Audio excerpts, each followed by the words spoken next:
weather is one of the reasons that we started on the west end for this last time that we did it, because the first time we attempted Highline, we got snowed out at Anderson Pass and Kings Peak, which is the highest point on the trail. This is it's like over August, 13,000 feet. August 15th through the 18th or something is like the days we're on trail getting snowed out. It just so happened that Utah was getting record rainfall and massive flooding all over the state that week that we were in the highest mountains in Utah, which is not good timing. Yeah, that's where we learned that the trails in the Uintas are not trails, they're dry riverbeds, and then when it rains, they're just riverbeds. Rocky and that's why they're so rocky. They are. Yeah.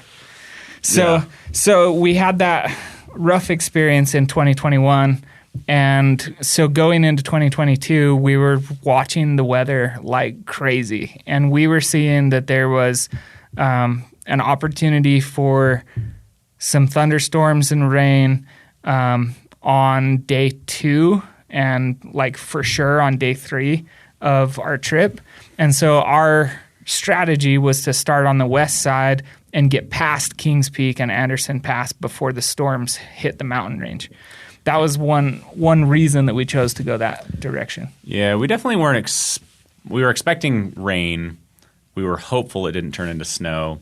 And we had not yet done those passes, so we weren't sure how sketchy they were or whatnot in those type of conditions. And having said that now, I think that was very smart. When we got off the trail last year, there's no doubt in my mind that was a very wise decision, because there are a few passes that we would have had to continue to go through that were way sketchy and would have been I would have been very nervous leading a team through those passes. You know, you're talking about Dead Horse Pass, even the backside of Anderson. Or even that backside of Red Knob where it's like the kind of a northeast face. Yeah, that one. Would be was it Porcupine even? Like it's a small pass, but you're just on this little game trail going sideways across it. So it was very nice for us. You know, so if you're going and there may be snow, that may be another consideration, because it's going to be safer to be not doing the highest, most treacherous passes during that time. Now, I'm not sure if this will be out yet or not, but we did film 360-degree camera footage of every pass, and we're going to push that out as a video. So if you want to like skip through probably an hour's worth of video of just walking through some of the most beautiful passes, beautiful country, but if you just want to get an idea of what a pass looks like, you can also find that. That'll be over on Outdoor Vitals YouTube channel. I'm not sure exactly when that'll go out, but probably similar to when the time of this recording is going to go out. And on YouTube, you should be able to click on the screen of the video and scroll yourself to whatever angle of the pass you want to see. So you can scroll it 360 degrees to see what you want to see. Yeah, if you want to be looking behind me while I'm walking forward, you just grab the screen and scroll it. It's a pretty cool technology. That's the hope yet. It's not out yet. So let's cross our fingers that we have no technical issues getting it up and running. But I think that's a part of the strategy. But speaking of weather, so we were expecting that weather. We're trying to get through all the high passes, or at least the passes we didn't know anything about. Because even if we had to go over North Pole Pass, aka Polar Bear Pass, we knew that wasn't a scary pass for slipping and falling per se, or not as bad. Right. We'd been there, seen that stuff before. So talk to me a little bit about what kind of weather conditions people could expect in August on this trail. What's the highs? What's the lows? I would expect everything. Like exactly. I'm serious. Exactly. Like when you're going into the high mountains, like I would say I consider anything over essentially like 8,500 feet or above tree level as high mountains. You're going to be very exposed to the sun, so it's going to feel extra hot. You're going to be liable for some serious sunburns if you're not prepared for that. You should have seen Brigham's legs by the time we got done with Highline last time. That was rough. Mine would have been terrible, but I had some leg sleeves on, some compression socks that I was very happy for. So I would be prepared for heat and high sun and wind exposure. I would also be prepared for rain and snow. Like literally anytime we've gone up above tree line and there's a 10% forecast of rain, you are pretty much guaranteed you're going to see some lightning and some rain. Like if there's any chance of it, it's you're just so exposed that you're going to get it.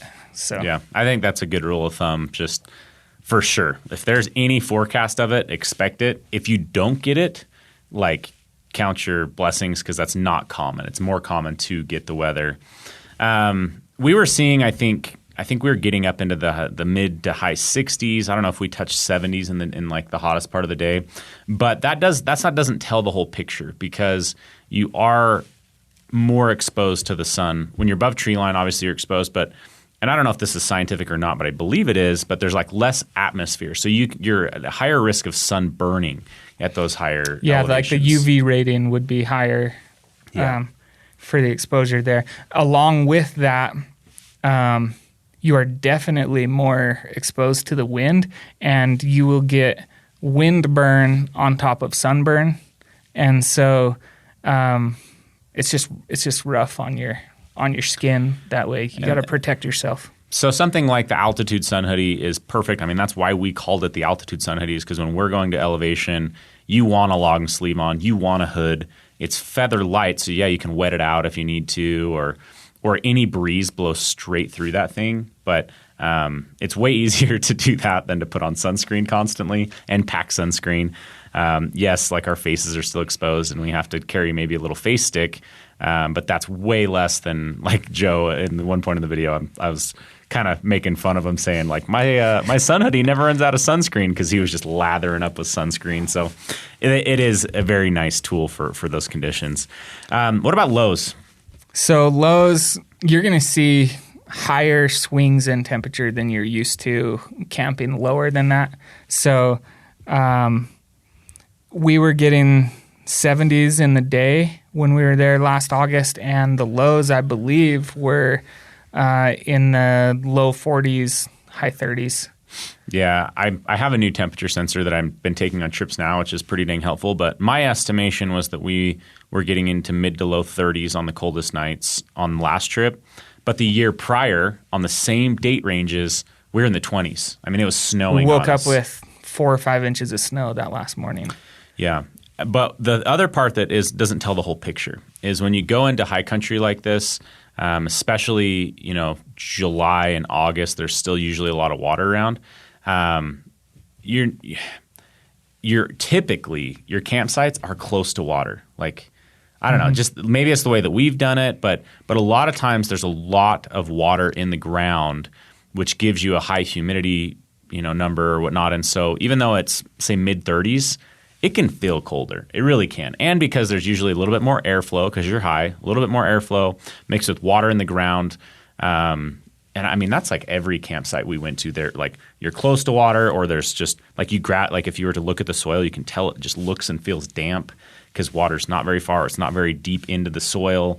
So it doesn't tell the whole picture. So usually it may be mid-30s, but it can feel colder, which is why I think we both took 15-degree rated bags. Mm-hmm. Yes, that gives us a buffer. Like you could bring a 30-degree bag, but the reason that buffer felt necessary for us is the year prior when it snowed, it was in the 20s, and we were you're getting soaking in wet. Yeah, you're getting into your sleeping bag wet. So having that little bit of buffer room for the couple ounces of difference between a 30 and a 15-degree bag was really nice to help dry out gear and to be prepared for if those temperatures drop. Could you do this with a 30-degree bag? I think for sure. 30-degree top coat, especially from us, I'd feel confident you'd be fine in it. But Brigham did it, right? Yeah, he did. But I would just be weary of making sure you've got layers, that you're keeping sleeping clothes dry, those types of things. So, just expect it all. The temperatures can just swing so drastically from, say, 70 degrees in the day to 20 degrees at night. You just never know what kind of weather can be coming in, and at that elevation, it's just big swings.